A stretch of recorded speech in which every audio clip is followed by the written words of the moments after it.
देसी चिकेन रोसई पे अदा रसुण पियाज कटा गरम मसला सबू सामग्री रेडी।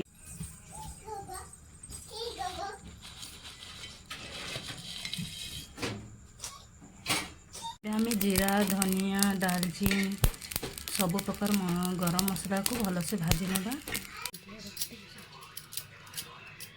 रसुण बाटिबा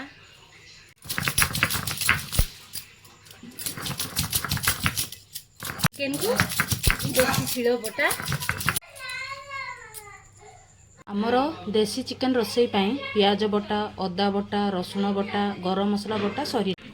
एबे आमर कड़ाई गरम हो सारा। एबे आमे तेल पकाइबा टिके चीनी पकाइबा हो सारा। एबे आमे पियाज कंचा लंका पकाइबा बटा मसला अदा रसुण पियाज रसुण पेस्ट भल कि कषेगला। एबे आमे बटा हवा गरम मसला पकाइबा हलदी गुंड मरच गुंड 2 स्पून पानी मिसे आमे भल कर घाटी नेबा। मसला तो भल भाव कषि हो गला।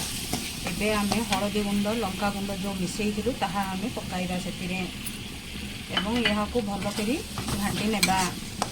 रेस्टो चिकेन मसला पकाइबा एवं यहा को भल करी कषिबा तेल छाड़ी होला पर्यंत मसला रू तेल अलग है आम यहाँ को भल भाव आम मसलाटा भल भाव कषि हो गला तेल भी अलग होगा। एबे आमे देसी चिकेन से पकाइबा।